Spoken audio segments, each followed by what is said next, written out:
Good evening, ladies and gentlemen, boys and girls.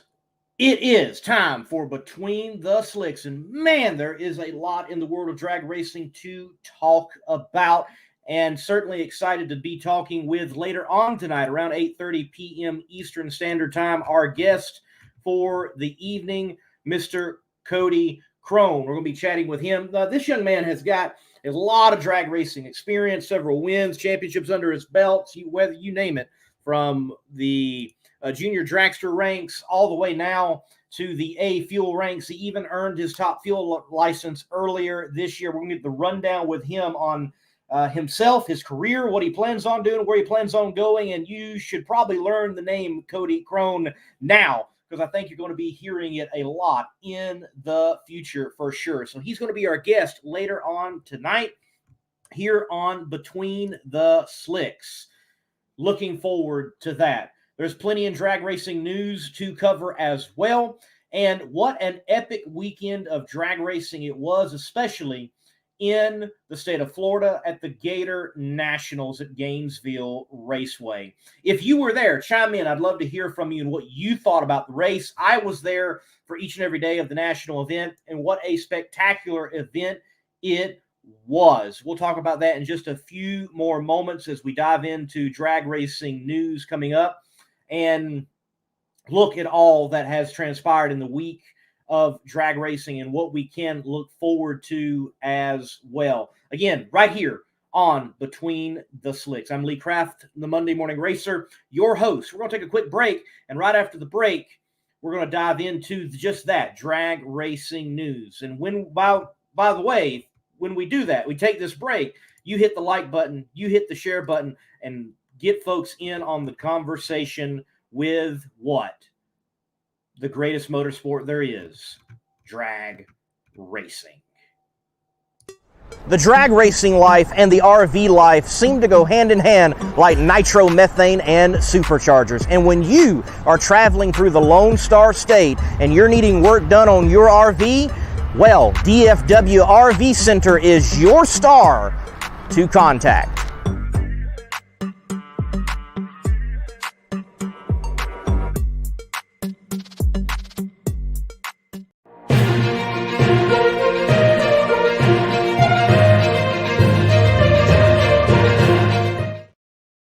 Drag news, again, a lot of it to discuss and a wide range of topics out there for the drag racing world, which is to be expected because drag racing is so diverse and has so many different facets of it. Let's begin with the sportsman. I'm going to borrow from my man, American Hot Rod Entertainment. You can catch his reviews, recaps of the national events on his channel, American Hot Rod Entertainment, and also Competition Plus inside the NHRA after each and every national event.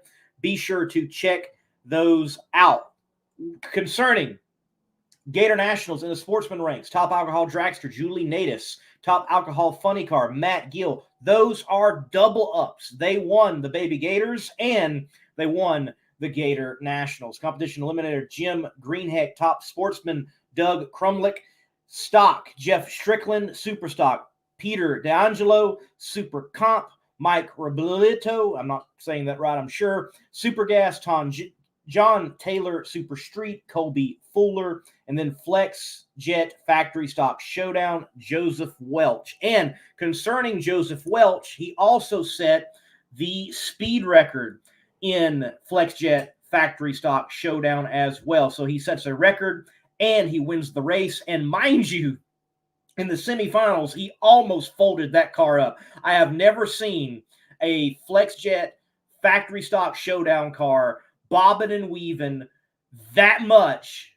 and it not get wadded up in the wall. So, Joe, great job of driving to keep it off the wall and not cross the center line. Go on to win the race and set the speed record. Wow, that is impressive for sure.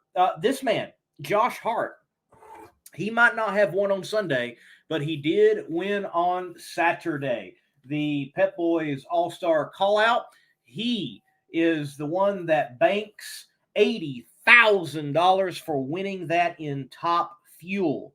He did it over Mike Salinas in that final for that particular part of the Gator Nationals event. And also, thanks again to, well, Josh Hart for a spectacular fan fest.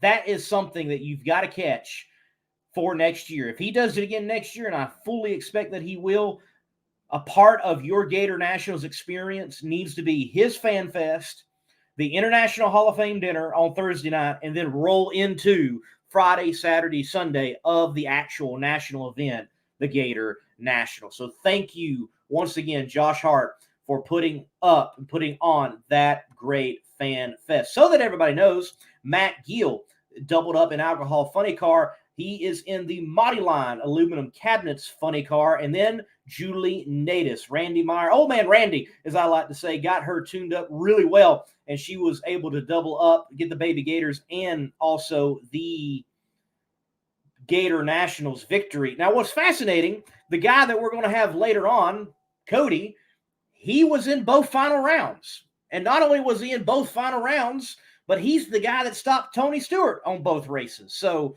he's getting it done out there, ladies and gentlemen. That's why we're talking to him tonight, because I fully expect he's going to have a national event victory this year. I fully expect you're probably going to hear him winning a regional. I fully expect he's going to do some more kicking the rear end of Tony Stewart, too. We're going to keep hearing more from him in 2023 and beyond. We look at the winners of the Camping World Series. Troy Coughlin Jr. in Pro Stock. You have Gage Herrera in Pro Stock Motorcycle. Mike Salinas in Top Fuel.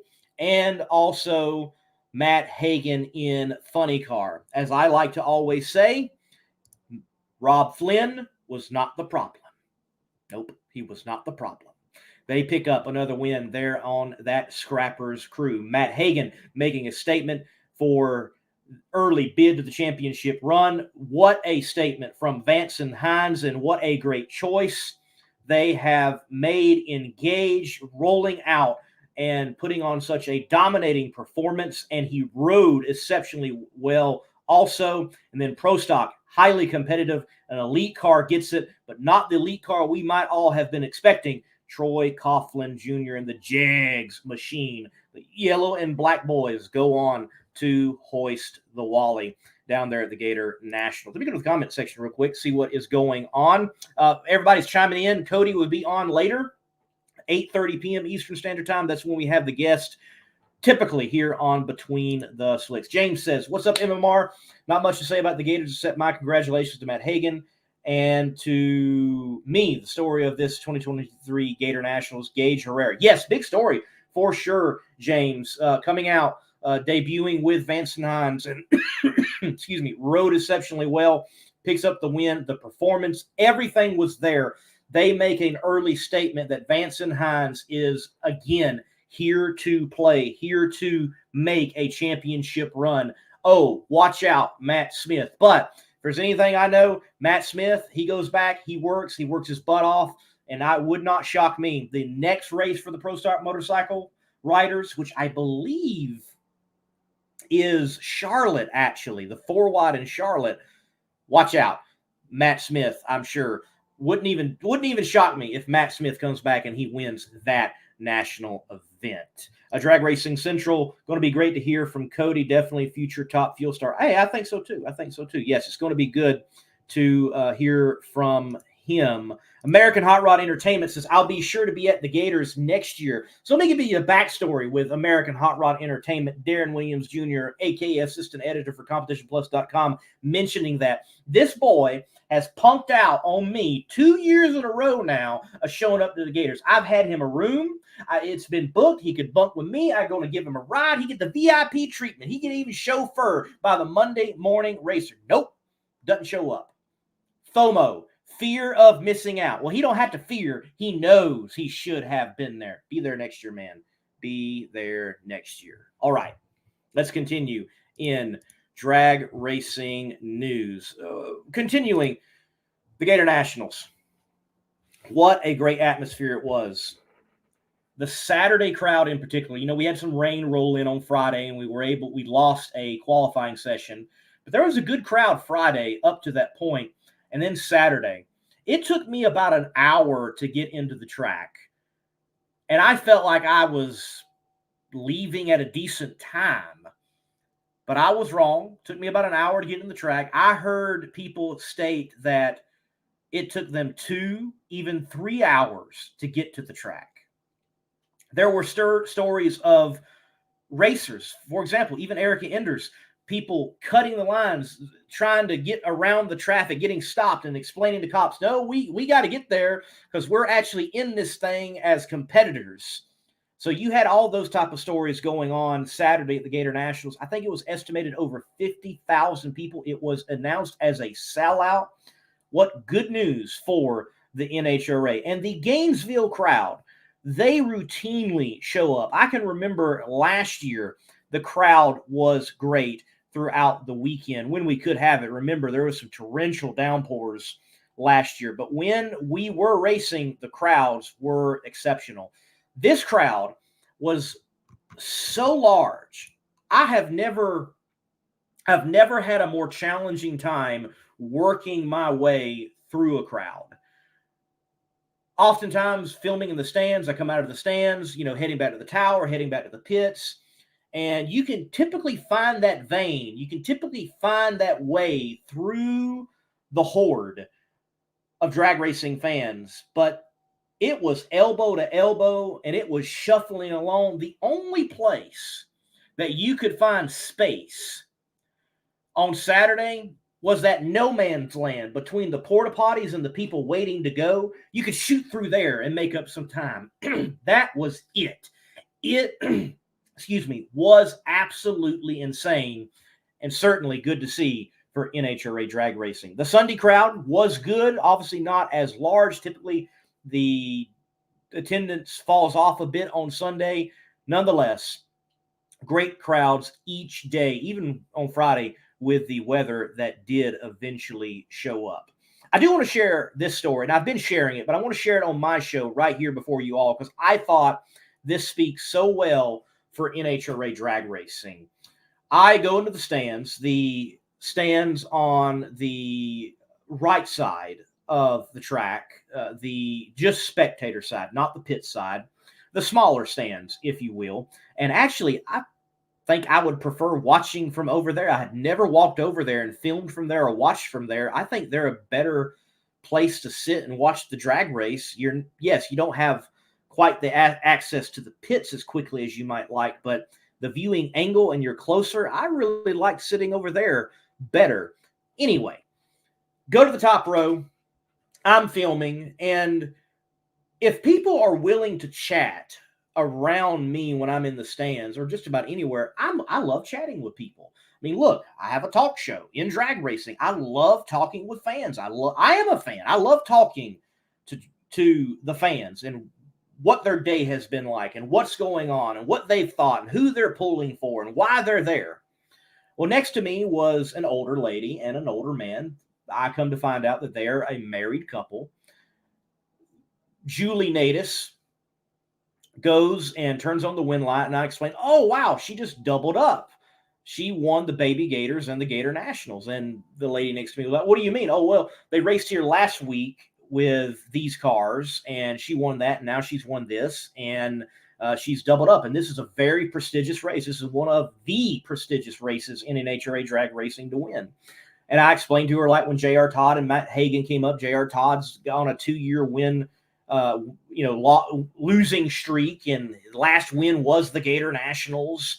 Well, come to find out, this married couple, not only had they never been to a Gator Nationals, they had never been to an NHRA national event in their lives. The Gator Nationals was their first one. They happened to be in Bike Week, enjoying that, and they're like, oh, the Gator Nationals are going on. We've been to NASCAR, we've been to this, we've been to that. We need to go to an NHRA Camping World Drag Race. And they went, and they were absolutely blown away. She said, I didn't know what we were getting into. I'm so glad I was in the stands instead of at the rail when that first Top Fuel pair went by. It blew me away. Wow. And she said, then I went down to the rail, and it's absolutely insane what you experience here. That is good news for NHRA drag racing. And that is why you and I, as drag racing fans, we got to get people to the track, actually. Because if they experience NHRA drag racing, they're going to love it. I haven't found many people that turn their nose up to and walk away and say, I'm never coming back. I can remember in high school, Atlanta Dragway, Southern Nationals had come into town. The tradition was me and my dad, we would go on Friday for qualifying. And I would always invite friends from school, like, hey, you get out of school and we go to the drag races and you can have a good time. And they might have just wanted to get out of school more than go to the drag races. But after going to the drag races for the first time, they were wanting to go to the drag races for the drag races and not just getting out of school. So yes, I did encourage people to play hooky to go to a drag race and experience NHRA drag racing, because I was having fun and enjoying Friday qualifying at the Southern Nationals. Very quickly, back to the comments section. Let's see. Motorsports Paparazzi, what's up? Hey, what's up, man? Hope you're doing well. Good to have you watching along. DRC, yes, he did. Yes, he did. Yep, yes, he did. DRC, Gainesville needs to be the first race permanently. Let's tackle that discussion a little bit later. Maybe we'll tackle that toward the end of the show. I never liked the word permanent with any schedule. And the fact is, the schedule's never been permanent in any shape, form, or fashion. If you're a traditionalist, maybe you've got to be accepting of change because it has routinely changed. The U.S. Nationals. Oh, it's held at Indy, but it hasn't always been held at Indy. The Winter Nationals. Technically, the first one wasn't in Pomona. That's a whole other video. Let's see. Dave, yeah. Yes, you have heard this story. Yes, you have heard this story. And we don't need more gray hairs in the stands. We need more teams in 20s. I completely agree with you. Granted, someone experiencing it for the first time, period, is good. And they had such a good experience. I'm sure they're going to go back to the rest of their family members and say how good it was. And they may very well take the grandkids and experience it after experiencing it the first time. The key, whether gray hairs or whether hairs full of color, is you got to get someone to the track. And we cannot let drag racing be a club with no admittance. We've got to be people that go out and bring people to the track. We've got to do that. Now, yes, NHRA, PDRA, all these other, they've got to market. They've got to make it interesting. They got to make it appealing for people that you and I that never have any contact to go. But I think fans of nearly anything, they are invited in. So be that person that invites them in. Continuing in drag racing news, Pro Mod. Pro Mod was very interesting at the Gator Nationals. For one, yeah, it was exciting.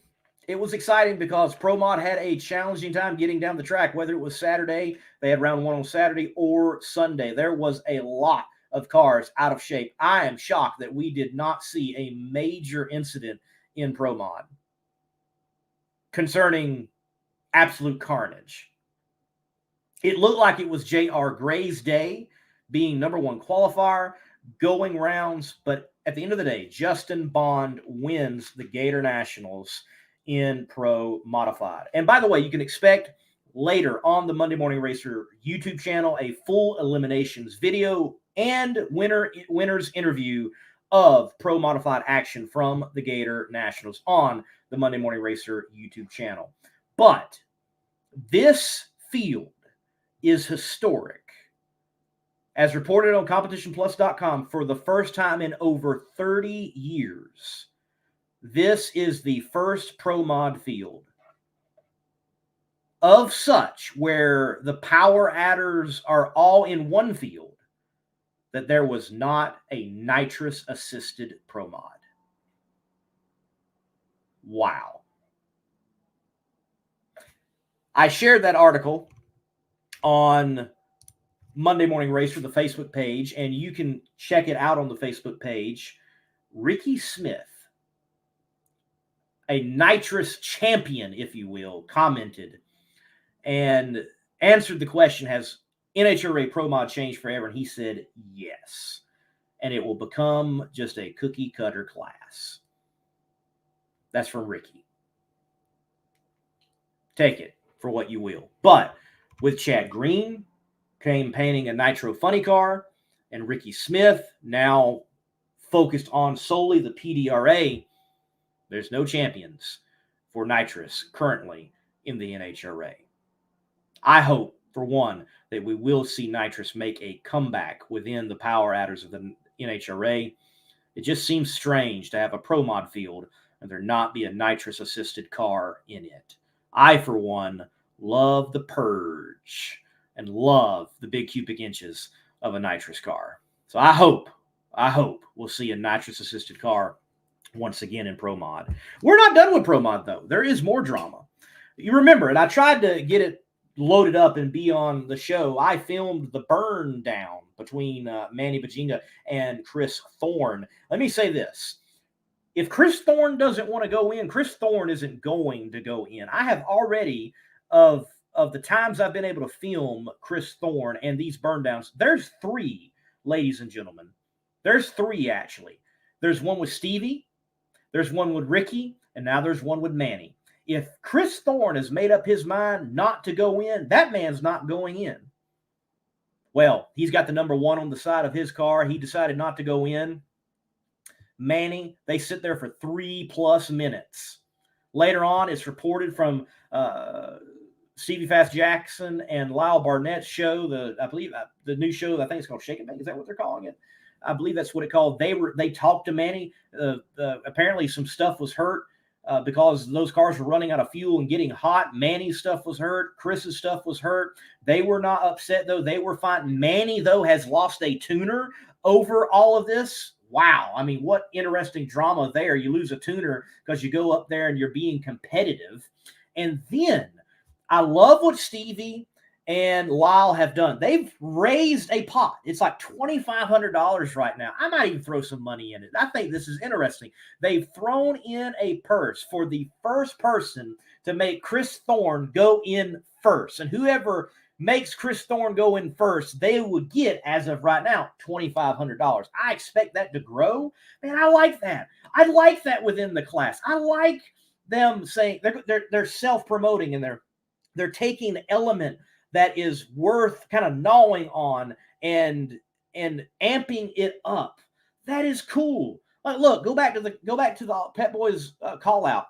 Man, thank God for Mike Salinas. He's like $5,000. We need more of that in drag racing. That's why I think other areas of drag racing have become so popular to the non-average drag racing fan. That very thing. So, who do you think out there is going to make Chris Thorne roll in first? I think someone's going to just literally melt down on the starting line before that happens. Continuing in drag racing news, the NHRA announced today that there will be a drag and drive exhibition at the Route 66 Nationals presented by Peak. Stars such as Tom Bailey, Alex Taylor, and others will participate in a drag and drive exhibition at the Route 66 Nationals. This is an interesting announcement, but I am not shocked. If you didn't know, a lot of the drag and drive events, the tech individual, at the top tech individual, is Lonnie Grimm, NHRA National Technical Director. So the NHRA has been watching the drag and drive movement here recently very closely. And by the way, for everyone out there that loves to say, oh, how does the NHRA think about this? Like, as funny as it was with Double O Blank Show putting out there the video from, of using, Adolf Hitler and oh, that West Buck and NHRA and playing that off. remember, it did take place at an NHRA track.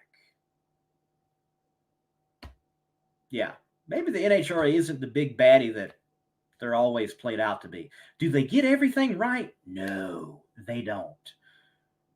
But they have certainly gave a field of play for the drag racer, and very much so a wide field of play. Cool that there's going to be a drag and drive part there at the Route 66 Nationals. Ozzie Moya has announced that he is going to sell South Georgia Motorsports Park, and it will be sold to a partner and friend. So yes, it will continue as a drag race facility, as a motorsports facility. He cited he wanted more time with his family and that he wanted to focus more on Orlando, and he felt like he just wasn't giving enough time to South Georgia Motorsports Park. Now, I think there's more to this, though, because it is known that the relationship between the track and the community is not good, and he might have needed to get out of the way, possibly for that to be repaired, for there to continue to be a future for South Georgia Motorsports Park. But it is going to be sold. Concerning track news, also announced and on competitionplus.com,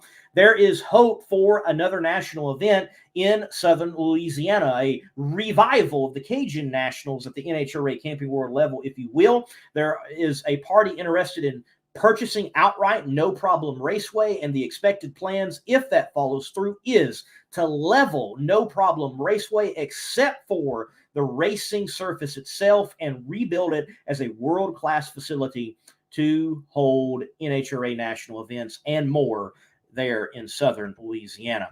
Just a few more announcements, and then we're going to take a break and get Cody Krohn on and chat with our guest tonight. Postponed was the Funny Car Chaos Classic to next weekend. It was to be this weekend. Matter of fact, testing was actually supposed to happen today. I was supposed to be in the great state of Texas, but here I am still in South Carolina and with you in studio on Between the Slicks. So it was moved. It was moved due to inclement weather and cold temperatures, especially for this time of the year and for drag racing rolling in. And Chris Graves sent me just a few moments ago a picture of radar in the Dallas-Fort Worth area, and I'm glad nobody is there because they are about to get hammered through Waxahachie and then the Ennis area. We're talking like tornado warning level hammered, and I'm glad there are not haulers and rigs and tents and cars and people there to go through that, and we're expected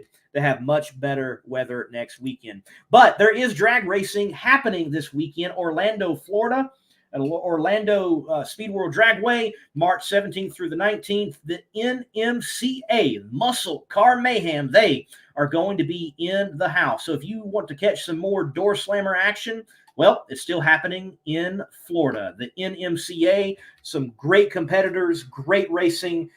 Factory stock, for example, kind of unlimited. They let them loose, let all the ponies out, and pro modified. You can catch them there in Orlando for that event. Let me go to the comments section very quickly. We'll get Cody on. Oh, let's see. David. Oh, okay. The video game was horrible. That's why. Drag racing situation. Yeah, but hey, hopefully we can rebound. We can keep it. Again, bring someone to the track. Leanne Watkins-Jones says, I'll be bringing my 22, 18-year-old sons to watch Cody race at Charlotte in April. Can't wait. Cool. Glad you're doing that. Al Carr says, NHRA top fuel world champion in the making down the road. Good luck. But I think that's true. For sure.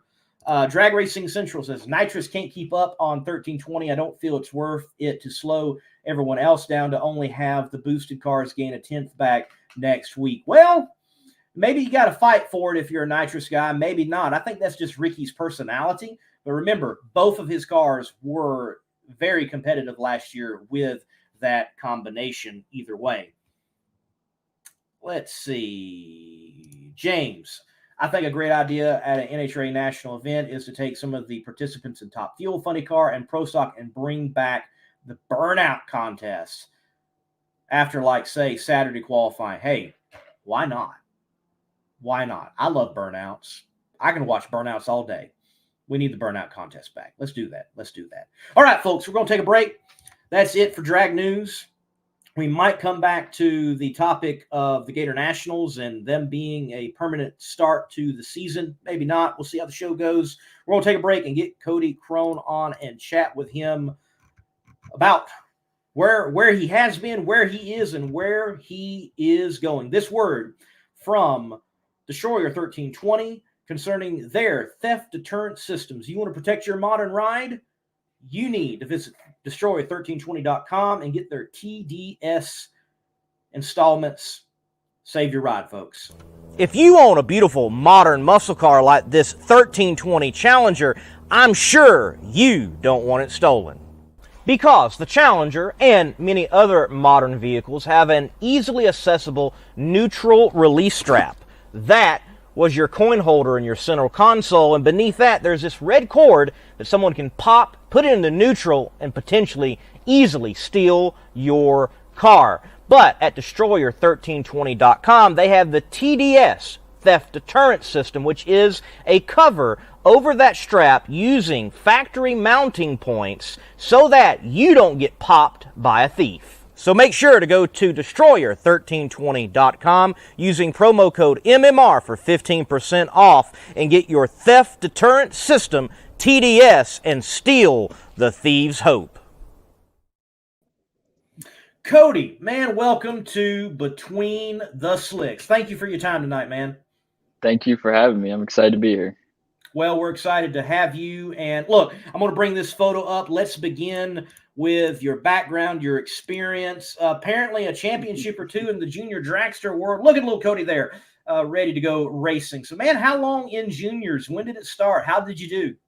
So we built our first junior when I was 7. And the following 2 years, we were Southeastern NHRA champions. And I raced those until we were 14. So in the advanced category, the 790 class, raced that for a year and got out of it and began building our front engine A-fuel car. All right. Let's stop and hone in on that for a few moments because, you know, I love Top Fuel and where it's at today. It's impressive to see 333 plus miles per hour and everything, but I believe God just intended in Top Fuel for the motor to be in the front. A-fuel combination in a front engine dragster. How long did y'all campaign that? Where and what were your successes in that? So we finished it in 2018, I'd like to say, and ran a few test sessions. And my dad raced it in the Hot Rod Reunion in Bowling Green in 2020 it was. And the following 2 years, I raced it there. And it's hard for us to race it because we're stationed out of South Florida, and the closest Heritage Series race is in Bowling Green, Kentucky, which is still 14-hour drive. So it's really been hard for us to find a good place to race it where it can get the attention and have a proper competition. So that's this car that you see right here. You know, you're right. It is tough for anyone wanting to campaign a front engine dragster at the highest level. At where do I put it? Because if you're not living in Southern California or really the central part of the country, where do you go? It is tough to get around. I do know, hey, there is this thing called nitro chaos, Cody. I mean, you know, if y'all are running 80% in tops, you know, and up in that thing, you know, come on out to Edgewater or Mocan or Eddyville or out there in Oklahoma if y'all can make it. Be more than glad to have you all with your combination because it's run what you brung. And I bet y'all bring enough. Yeah, I would agree. It's because that's definitely been our hardest challenge because it's a legal Heritage Series car. And so small pump, small motor, and it's just been hard to find a good place to race it where it's not just a random top dragster class that we could put it in because it's a hard car to run. There's very few electronics on it. It's a 3-speed with a clutch. It's pretty bare bones like they used to run them. Like God intended it. No. Exactly. So, Cody, exactly. Talk to me about the atmosphere then. You got like the Heritage Series gang, and I got to experience some of that at my first March meet earlier this year. It is a different atmosphere compared to NHRA National Event or the Lucas Oil Series. So juxtapose them for me of what you get in this camp and what you get in that camp. Yeah, so the Heritage Series races, it's it's a lot of people there to see a specific thing, right? So the national events, they're advertised a ton, and people are there to feel the power and see it and smell it. And it's like, it's a totally different experience because you can be right there in the pits, and it's this big centerpiece that they're showing, where the Heritage Series really isn't advertised as much. So it's a real select group of people racing it and viewing it and spectating it. And I don't know how to say this. It's a lot of old guys that go there. They just want to check out the cool cars and go back and be like, yeah, this is what used to be like in the 60s. What did you experience Baby Gators and Gator Nationals in the A Fuel ranks, far as, like you said, fan interaction, things of that nature? What was it like, that type of atmosphere? It was pretty cool. That was my first national event that I raced at, and just the atmosphere there was amazing, especially with the spectator count we had Saturday with a sold out venue. And it was pretty cool seeing everyone walk by and meeting the people and talking to people and hearing everyone's stories, because that's one of the best parts about the drag races is you meet so many people and you hear so many backgrounds and so many stories and so many personalities, but everyone's there because they just love drag racing. And that was something I really liked about the national event, was the spectator count, how many people I did get to meet, introduce myself to, and kind of teach them a little bit about what we're doing. So you're saying, even though that the A Fuel guys were all the way down there, that you still had a rather good fan interaction and visitation in the pits and in the staging lanes, things of that nature? Absolutely. And the other side of that is Tony Stewart's been doing a lot for us. He advertised for us on his series, and everyone came down because they want to go see Tony Stewart, right? Then they get down there and they realize there's a whole nother world of cars right back a little bit further. And, you meet all the people. And then especially because I did get to race Tony Stewart in both the Baby Gators and the Gators.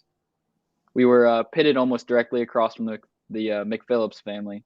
So people would go down there to see him, and they turn around and be like, oh, wait, that's that kid. And they'd walk over there and come over and say hi. And it was cool because, especially because I'm so new, I'm not used to seeing that many people, meeting that many people. And I felt like I just kind of got thrown into it, which I loved. I loved seeing all the kids, the families and stuff like that, because we used to go to national events as a family. I'd be that little kid with the big earmuffs walking around, just looking, no idea what I'm looking at, but I knew I liked it. Well, again, obviously big news this year that Tony Stewart's going to compete full-time in the top alcohol dragster ranks, and certainly knew that it was going to bring more exposure to y'all. Great to see that it had the foot traffic effect as well, people coming by and seeing him. And I'm used to it. I'm like, okay, cool, Tony. Like, I haven't really interacted with Tony at all. I haven't gone by. I'm more, oh, Sean Bellamir's over there. Let me go talk to them. Oh, Cody Krohn's over there. Let me go talk to them. Oh, Randy, let me go talk to old man Randy. I'm more that guy because I'm in it and I know it. But it was good to see Tony. He was at the proverbial rope. There's no ropes down there, but he was signing autographs, interacting with fans, doing the drag racing thing. That was good to see. Now, what's it like racing Tony? Tony's the rookie, if we can say rookie, in the drag racing world. You have more passes in a drag car than he does. You're not the rookie. You took the man out 2 times, boy. What's it like racing him? It's great racing him. He, from a personal standpoint, he's a great guy to talk to and a great person to know, but it's cool racing him because there is so much more press. There's camera, there's people. I mean, everyone wants to see Tony Stewart run, and then you beat him. Pure like, oh, who's that person over there? But we did get to beat him in both the Baby Gators and the Gator Nationals, and I think simply because that is a newer car. They're still working it out, but he's definitely going to be one of the top guys to race a little bit later in the season once they really figure that car out. For sure. You cannot count out the McPhillips. I know they lowered the boom in testing and put everyone on notice that, hey, we're here to play. And that's not to say, though, I have said it often, I feel like the Samsels don't get enough love out there in the alcohol ranks. Everybody wants to talk McPhillips. They want to talk Randy Meyer, and deservedly so. Do not get me wrong. But the Samsels, you cannot count out, and they certainly showed it with you at the wheel. There were some stellar ETs both in the Baby Gators and at the Gator Nationals for you and your hot rod that the Samsels put out on track. Speak to us about the Samsels, their work ethic, and who they are and how they get the job done. Yeah, so the Samsels, Tony's the crew chief, Robin's the owner, and they've been racing for I think over 20 years. So they have so much information, so much knowledge, and I'm pretty sure Tony could tune one of those cars blindfolded and just listen to it and know what it needs to go faster. But they know what they're doing. They know how to put a car together well, and that was really proven at the Gator Nationals when that thing went and made 5 passes in the teens in a row and was low ET until the finals. And they know what they're doing. You know, Tony's the guy that you can just tell by the way he looks at the computer. He knows what he's looking at. He knows how to fix it. He knows how to make it go faster, which definitely gives a little bit of confidence to the driver, because you hop in that car and you know you're the guy to beat at least at that round, because that car is going to go one way or another. For sure. There's the hot rod at the Baby Gators and the Gator Nationals. The Samsels ride looking good with the Cody Krohn Racing on the side, Lucas Oil, other partners. And here you are. You're working on this machine. You're not just driving it. You are getting your hands dirty.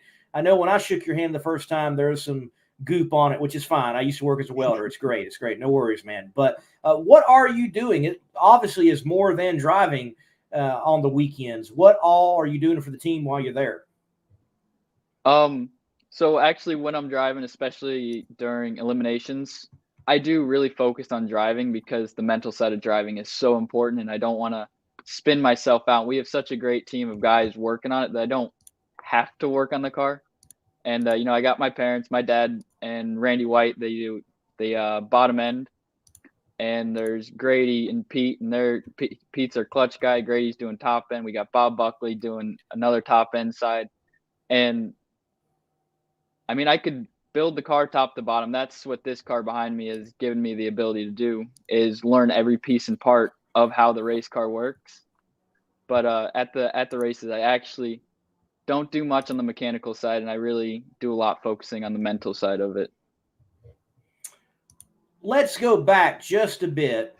Yep. I believe you were at Belle Rose. You were down there in Correct. Louisiana competing. So your season thus far, regional there in Louisiana, another one, Baby Gators, now a national event. You've performed exceptionally well. You were technically second in points with 160 points, only behind Julie Natus. You're ahead of Jackie Frick. Like, dude, congratulations. She is tough. And that team is tough. But overall, your season so far from Louisiana to Florida, put it together for us. And what did you think after Louisiana, and what did you think rolling into the events in Florida?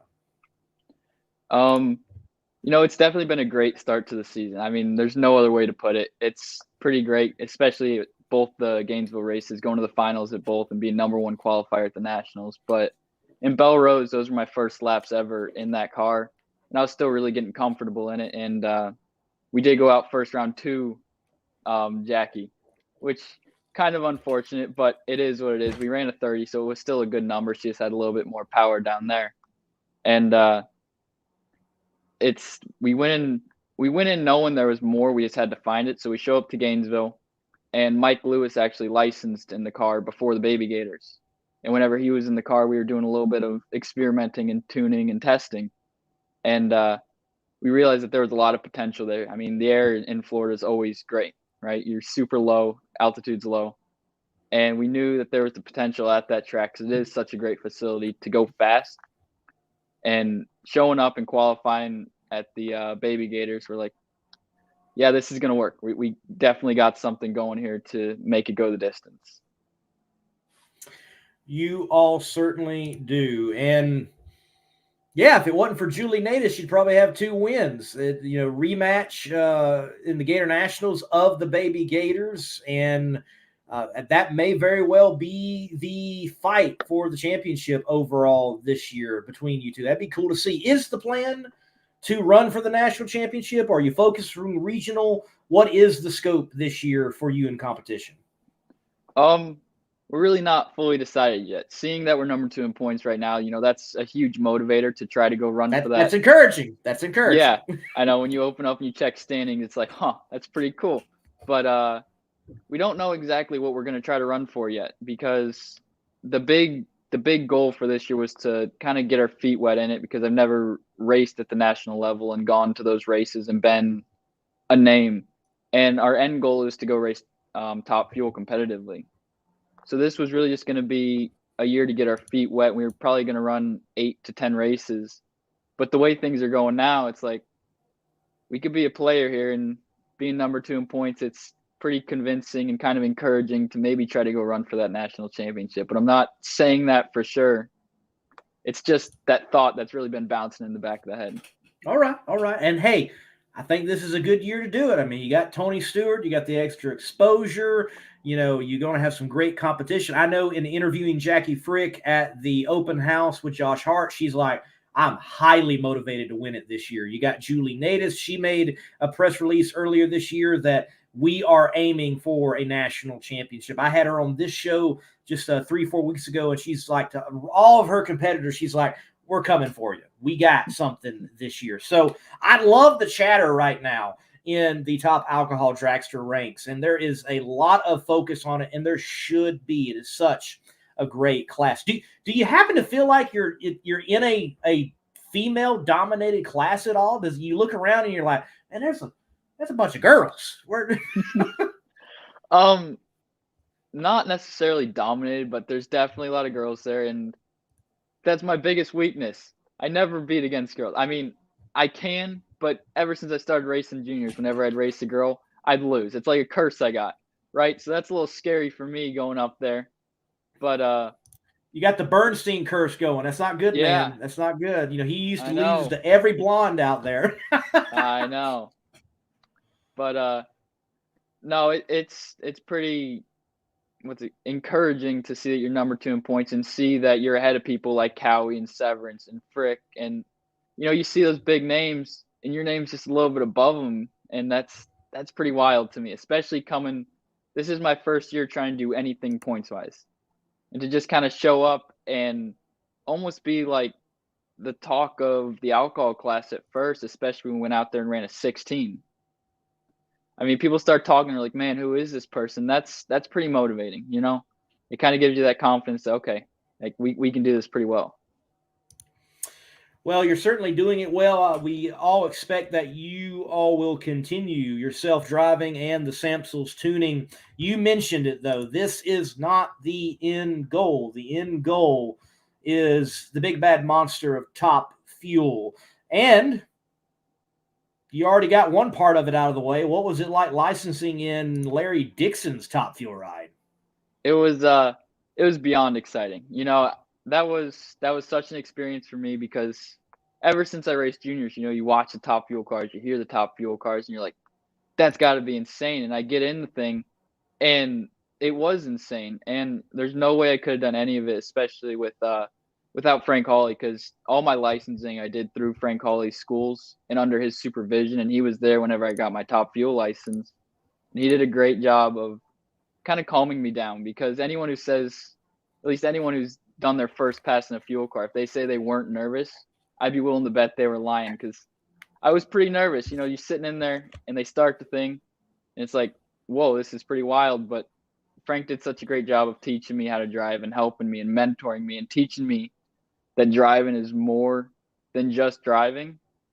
And I think that really, especially with the Top Fuel part, that made it a lot more enjoyable and a lot more informative for me. So you mentioned Frank Hawley there. Larry Dixon, a legend in the sport. What was he like working with? He was a great teacher as well. So I almost had like a team of teachers get my fuel license. And Larry, because he has made so many laps in that car specifically, he was able to talk to me from another driver standpoint and kind of say, it might do this, but you really just got to get a feel for the car, which sounds crazy, but it makes so much sense once you drive it. Like, you really just got to feel it out. And Larry was he was really good at calming me down beforehand as well with Frank. he's kind of said everything, it's going to go well. Like, you've done this, you've done this, you've done this, so you can do that. And that is, working with him was just beyond helpful. I know, one of the reasons you're even on the show, though I had talked to you the day before, Frank Holly stops me, and you're right there with Frank. He's like, hey, you need to get this kid on your show. And I'm like, yeah, it's going to happen. We already talked to him. We're going to talk, and we are definitely going to have him on the show. And it worked out this week with Funny Car Chaos being pushed back, because I was already supposed to be in Texas covering that race, that we could get you on, chat with you, talk about what you hope is out there for you in your career and what you've already accomplished. So in Top Fuel, when possibly might be that debut? Is it at all in 2023, or is it out further for you? So it's most likely out further, just because we're really just getting started and we're working on the marketing side and the publicity side and trying to figure out how to do it properly, because we don't want to jump in and do it improperly and be the guy, be like, oh, look, that guy over there, he tried to jump into it too quick to be the guy, and now he's messing up, right? So everything we do, we want to do it properly. So we're probably looking into 2024 for sure, maybe later, just so that when we do it, we can do it right and be a competitive car and show up and be somebody there and be, okay, these guys are doing it right. They might be a player here. All right. I like that. Yes, get it done right. Go win a national championship in Top Alcohol Dragster. Get that out. That'd be a great way to start it. Right. That's like, hey, got it done. Let's move on and go do it in Top Fuel. Well, anyone such as yourself to begin in junior dragsters, to roll into an A fuel dragster with the engine in front of you, to now being doing A fuel in the way in which we see most often with the engine in the rear, licensing Top Fuel, planning to run Top Fuel, you've got to have heroes in the sport. And who are some of those people? Who are the people that you looked up to? And at your age, by the way, how old are you? I don't recall. I turned 19 at the end of February. All right, so 19. Great. I'm very interested in hearing about who you have as heroes, because me, at my age, I have a different set of heroes than what you're going to have. So I'm very interested. Your heroes in drag racing, or even in motorsports beyond, who are you looking up to? So it might sound a little cliche, but my biggest hero is definitely my dad, because he raced Alcohol Funny Car, Alcohol Dragster in the 80s and 90s. I mean, his pictures are back there on the wall. Yeah, so, I've been eyeing those photos. Like, what's going on there? Absolutely. He raced, and he was just starting out. He started when he was 17 and raced for a friend of his dad's, actually, and he just never had the capability to go and be a competitive guy. So when I look at that and realize how much he's given me and how much he's worked to give me these opportunities, that makes him my hero, because he's not only taught me, but he's helped me and funded me and supported me to get me to this level. So I almost feel like, I don't know, I feel like going the full distance would just be a dream for all of us, and heroes have dreams. So I like that, man. I like that. Not just your own dreams, but carrying, as it were, the family dreams, and all living it out together and enjoying it as a family. That is certainly cool to hear. Nothing wrong with having good old pops as a hero, for sure. Nothing wrong with that. We show up to the track, and I won't race if my family's not there. Like, if my parents aren't there, I won't race, because they've always been my biggest supporters, and I would be probably not half of where I am now if it wasn't for them. So every time I go down the track, I feel like I need to share that experience with them as best I can. And that's another huge motivator to try to go Top Fuel racing is, that's our dream as a family. It's not just mine. It's not just my dad. It's not just my mom's. It's not just my sister's. It's like, that's our dream. So we're all really pushing for that same goal. And that's another reason why I'm pretty confident we'll actually get there. I hope that you all do. That is very cool to hear. It is our dream and not just yours. So make the family proud there, Cody. Absolutely. Now, what is the next race? Where could people see you next? So we will be racing the Charlotte 4-wides next, and pretty excited for that one because 4-wides are the thing watch on TV as a kid, and it's like, wow, that looks pretty crazy. Now I'm gonna go enter into it and show up to the track and have 3 other A fuel cars next to me. And I'm excited for that one. I'm really excited for that one. But that's the next place we're gonna be, and we're claiming North Central. So after that, we're not exactly sure what races, but we'll be North Central. All right, great. Yes, I can tell you just from a media perspective, being on the line, because I help some teams and film footage, and it's like, what lane are we in? Let's who's staging, who's not, what's going on? Exactly. You're doing a burnout. It gets wild up there in the 4-wide scenario. Well, Cody, look, before we let you go, tell everybody where they can follow you and stay up on your career, the Instagrams, the Facebooks, the YouTubes, all the social media feeds. Absolutely. So all of my social medias are at Cody Krohn Racing. And my email is also the same. It's codykrohnracing@gmail.com. And if you reach out to me in any of my direct messages or even just comment on a post, I'll definitely get back to you as fast as I can. And I post all my updates there, even what's going on with scheduling and planning and where I might be and why I might be there. You can find that there. That's a great way to follow me and keep up with what I'm doing. Cody, man, you handled yourself very well tonight. Great interview. Job well done, and keep up the good job on the track. And I expect that you will be holding up a NHRA Wally soon enough. Thank you, sir. That's the dream. Thank you very much. Have a good one. Power-Built Tools exemplifies innovation in the tool industry. From hand tools, power tools, and even tool storage. Check out powerbuilt.com for Power-Built Tools. And remember, use promo code MMR15 for 15% off at purchase.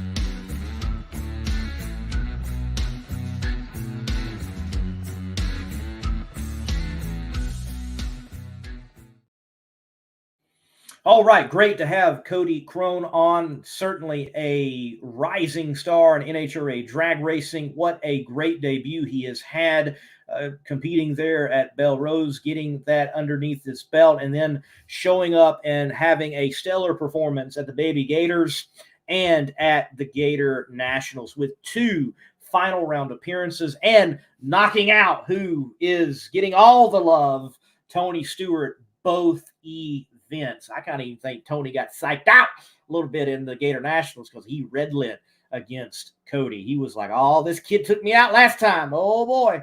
I mean, maybe not. That's what I like to think. I'll ask him about it maybe one day. We'll see how he responds.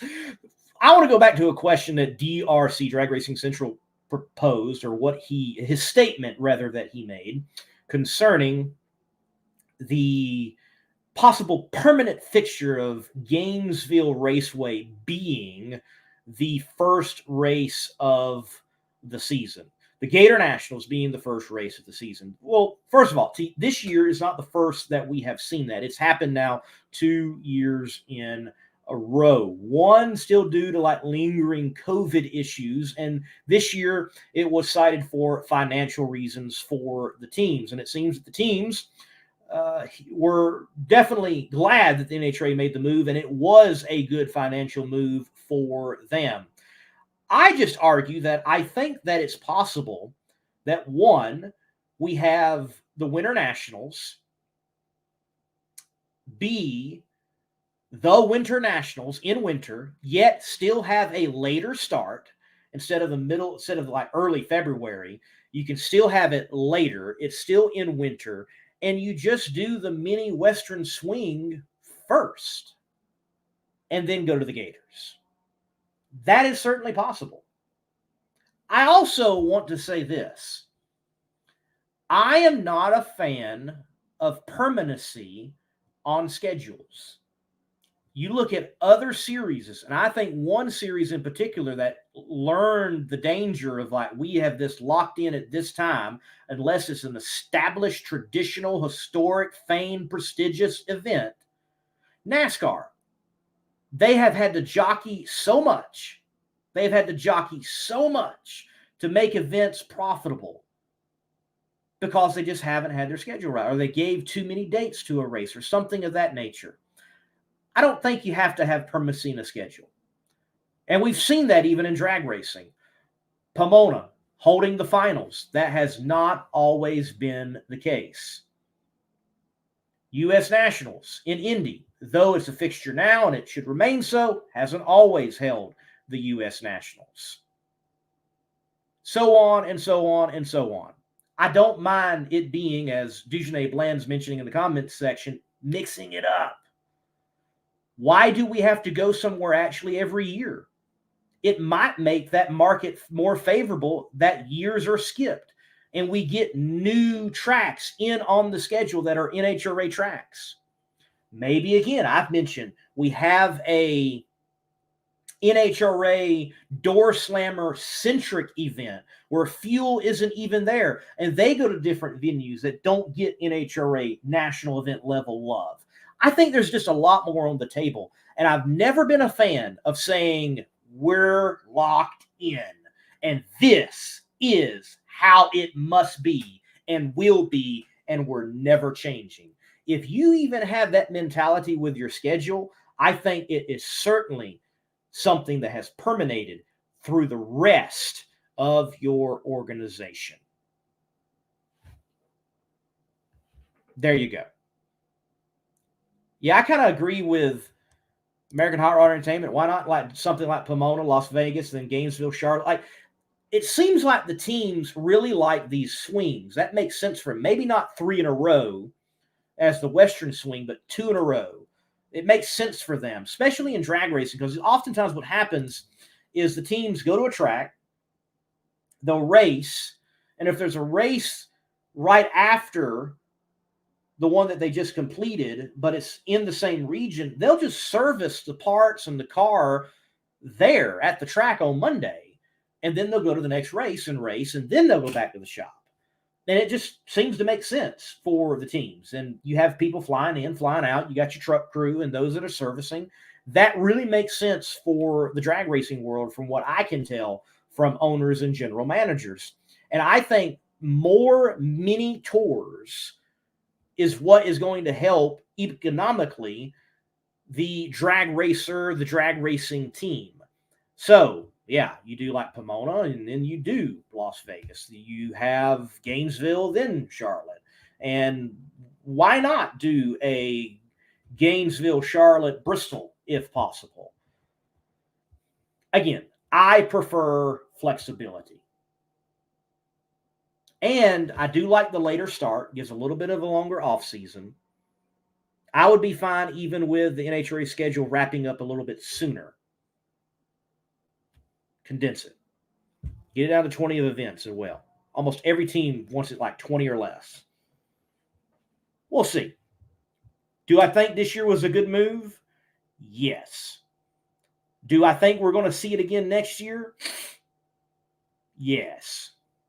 And it very well may become a long-term, notice I didn't say permanent, long-term schedule fixture that the Gator Nationals open up the NHRA season.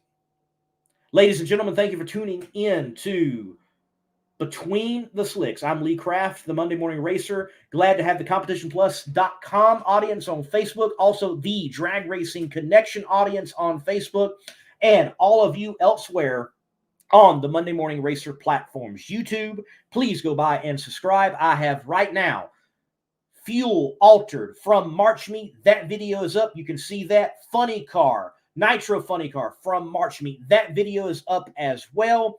And be sure to follow on Twitter and like on Facebook. And you can follow on Instagram as well. To you all, thank you.